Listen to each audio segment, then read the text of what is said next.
Okay, so for page 15 and 16, the page 15 is just practice problems.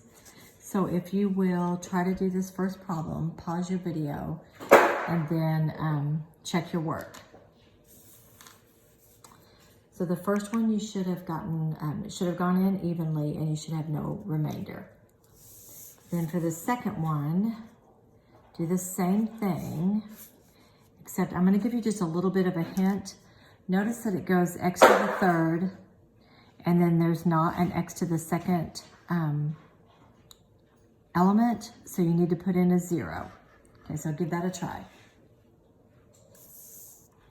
Okay, so this is what I was talking about. So here's our x to the third, then you're going to do 0x squared minus 7x minus 6.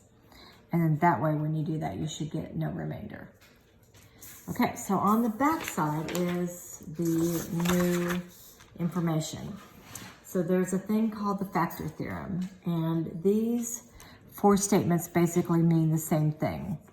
If the remainder is 0, then whatever you divided by is an actual factor of the polynomial. So if you're trying to factor it, x minus c is a factor. That's why you always have to change the sign.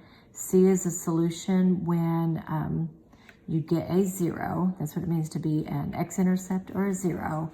Or C is a 0 of the function P of x or P of c equals 0, which kind of means the same thing. There's not going to be a remainder. Okay, so let's look at this first one. It says, verify that the given 0 is a factor of the polynomial. So all you have to do to figure that out is try to divide by 2. Well, I'm going to use synthetic division.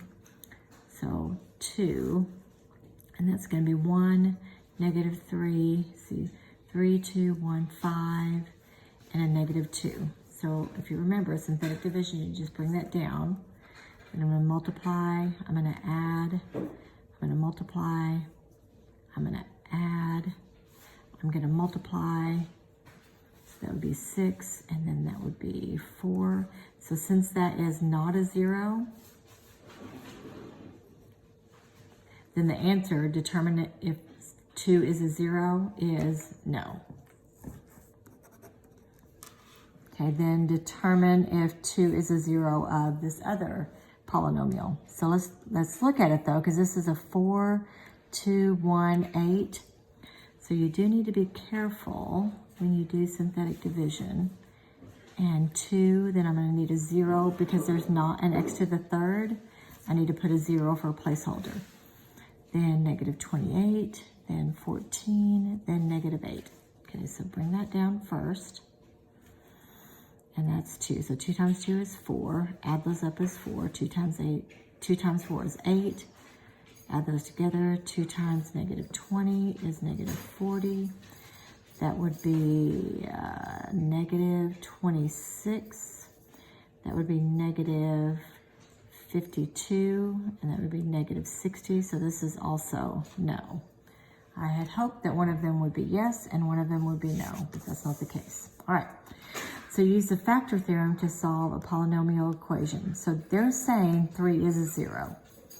So we've got this long string of numbers, and this is how you can kind of simplify your giant polynomial here. So I know that 3 is going to work. So if 3 is going to work, and I've got 2x, that's not what I meant to do. 2, and then negative 3, negative 11, so 3, 2, 1, and 6. Okay, so your first step is bring that down. So 3 times 2 is 6, add those up, that's 3, 9, add that up, is negative 2, that's negative 6, and here we go. That part equals a 0. So that means it went in perfectly, where in these cases, neither one above went in perfectly. So now what you can do is, if you remember from earlier, if it's x to the third, the part that's left is going to go down 1 degree. So that makes this one my x squared, makes this one my x, and makes this my constant. So 2x squared plus 3 minus 2 is the polynomial that's left.